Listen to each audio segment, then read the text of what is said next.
Welcome to Open Your Reality. This is going to be a video about a new philosophy of understanding. It's a philosophy composed on the principles of simulation theory, and one that's well needed in the age we are about to enter. I'm going to explain it all very soon. Most of you who watch my videos know I am a strong proponent of the simulation argument. All of the ideas in this video are entirely based on the assumption that the simulation argument is true. This video is not about proving simulation theory or explaining why it exists, but rather to create a fresh and compelling argument for why a new philosophy of understanding is needed in our world. This new philosophy is based on the understanding that our entire reality is nothing more than a very advanced computer simulation in which we are all taking part. Our bodies are avatars, and our consciousness are fully immersed in the game. As a result of this, we mistakenly believe that we are our body, but this is not true. We are way more powerful than just the bodies we inhabit temporarily in the game of life. We are consciousness. We are in essence immortal. And we have the ability to transcend the rule set of the simulation. But only if we can train our minds well enough to do so. Most of us are so caught up in life that we have completely forgotten who we really are. When that happens, ego, selfishness, and materialism run rampant, and it becomes a game of who can acquire more money, power, and status. Look, there's only one reason why we are here. Do you know what that reason is? The real reason we are here is to evolve the level of our consciousness. Period. End of story. If we knew this from the beginning, our lives would probably be quite different. So, with all this being said, let me lay down some logical premises about simulation theory, so we're all on the same page. After I do that, I'll get into the how, why, and what of the new philosophy. Okay, I'm about to state my 6 assumptions about simulation theory. These are just the basics you need to know before we dive into my philosophy. The first assumption is that our reality is a simulation. If you look over my past videos, you'll get a clearer understanding of why I believe this to be so, as do many other very smart people around the world. This is perhaps the most fundamental truth that science will need to accept, as will the public. Doing so is just the start. The second assumption is that everything in the simulation is information. This includes all the physical things we see, such as animals, nature, and even our bodies. In essence, even our consciousness is nothing more than information.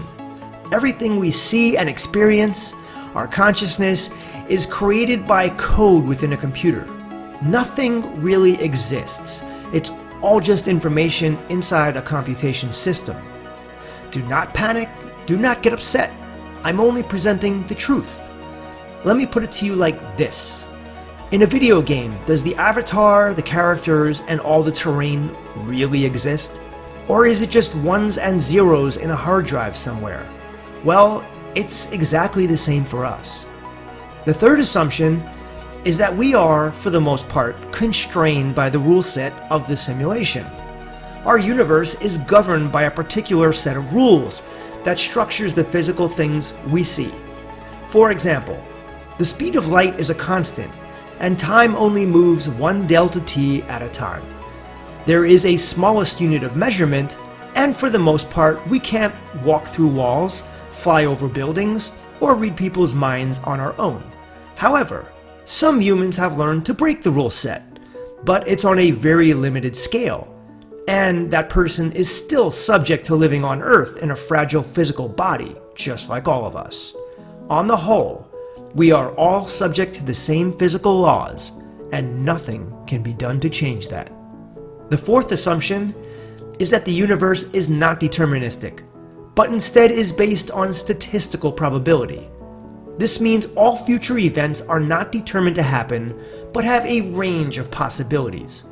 Part of this assumption is that we all have free will, and continually make choices.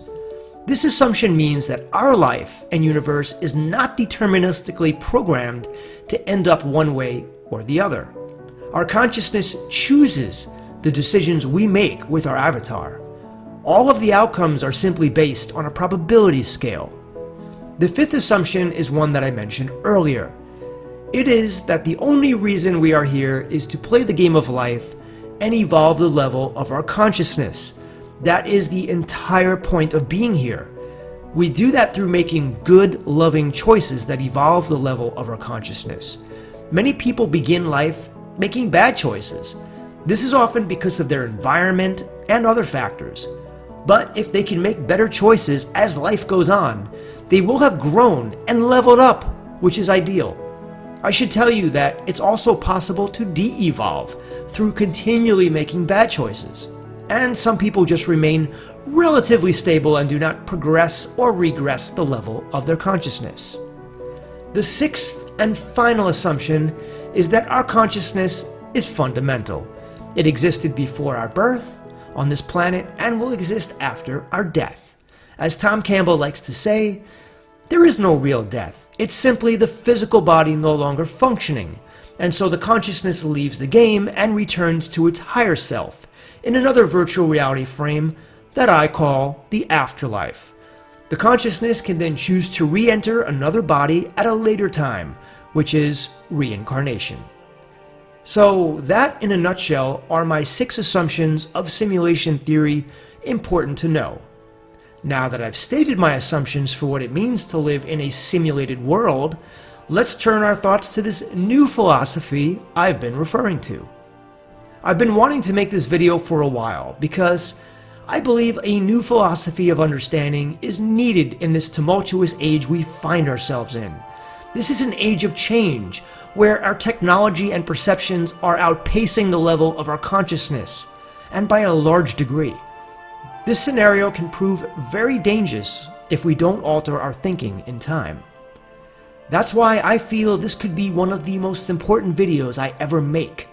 This new philosophy could change life on the planet so that people live more harmoniously. Now, I created 5 premises for this new philosophy of understanding. I wanted to make it as simple as possible. I'll go through each one and give a little bit of detail, then tie them together at the end. So, here we go. The first new premise is that racism, genderism, and any other prejudice becomes obsolete in a reality that is simulated. This is for 2 reasons. The first reason is because these phobias are based on fear and hate, and those 2 emotions de-evolve the level of our consciousness, which completely goes against our main purpose for being here. Instead of judging people on their race, ethnicity, or gender, we should judge them by their essence, their personality, and their actions. This is how evolved people perceive and judge other beings. And it works the same when we interact with animals. They are conscious as well, but inhabiting a different kind of body. The second reason for racism and such having no place in this new philosophy of understanding is that we are all in essence one. If you're a white person, you may have lived before as an Asian person or a black person. In this lifetime, you may be discriminating against them, but in a future life, you may be an Asian person or a black person again. Our bodies are just avatars that our consciousness uses as a tool to inhabit the game of life. Have you ever seriously looked into the eyes of someone different from you? Those people have the same fears and emotions as you. I've personally experienced this with people of different colors and cultures. And every pet I've ever owned had its own personality and quirks as well. Consciousness should be respected no matter what body it inhabits. This is something we need to uphold no matter what. Just this shift in thinking alone would change the world. The second new premise is that the number 1 priority of life should be to evolve the level of our consciousness. Imagine if we were taught this as a child by our parents and in schools. What a different place the world would be. Instead, children grow up believing money, fame, and status are the only criteria of success in life. We can clearly see it's not by the many failed lives of rich and famous people. The true measure of success, when looking through the big picture of simulation theory, is how much we can grow and evolve our consciousness during the life we are given. We do this by making good choices from the being level that comes from a place of love. This doesn't mean we need to sit in a cave and meditate while eating rice and reciting mantras. No, we need to be in the real world, living life, because that's where the real tests are. If we can continue to keep in mind that this life is a virtual reality trainer for consciousness, and difficult times are only tests, then our decisions will ultimately get better and better as life goes on. The third premise of my new philosophy of understanding is based around cooperation. Instead of competition, and the law of the jungle being the main way life is approached, which it currently is for many people, it should actually be centered around cooperation and caring as much as possible. This is because cooperation and caring come from a place of love, which evolves the level of our consciousness. This is the type of thinking we need to take into the new age. Now, don't get me wrong, competition is good when it comes to sports and games, but in real life, cooperation works far better than competition. As an example, compare, say, the Amish to a street gang. The Amish cooperate, they build things, they live a healthy lifestyle, and they help their neighbors. Gangs destroy, spread violence and fear, and kill their enemies and their own. So, which type of world do you prefer to live in? The fourth premise is a big one. Maybe too big for most people to take in right now. And it's the doing away with obsolete religious customs and beliefs. Being that we live in a simulation, there has to be a creator. We pretty much all see that creator as the God in the Bible, Quran, or fill in the blank holy book. But nobody knows for certain what God is, because God exists outside the simulation, and we are stuck in it. So religions can only postulate, and that's why there are so many of them. Religions definitely had their place in society. They offered answers where none were provided, and gave a moral code for people to follow. But beyond its flawed answers and outdated rituals, religion really doesn't help us evolve the level of our consciousness. This is because most of it is based around fear and control. And as free beings with independent thought, we need the flexibility to adjust our beliefs and follow our hearts. I therefore believe that most religions are a hindrance now. If we know that our consciousness is eternal, that we are not sent to hell for making wrong decisions, and that there is no such thing as living in eternal paradise for following absurd religious customs, why be subject to the strict regulations of these man-made religions? I know some may disagree, and I'm not saying religions are inherently bad. I'm only saying in my new philosophy of understanding with regards to simulation theory, they no longer serve a purpose. The fifth and final premise is that death is not the end of our consciousness. Consciousness is something that cannot be touched, damaged, or extinguished in this virtual world. The consciousness you were as a boy or girl is the same one you are now as a man or woman. Yes, you've grown, had experiences, and your physical body has changed due to the rule set, but your consciousness is always pristine.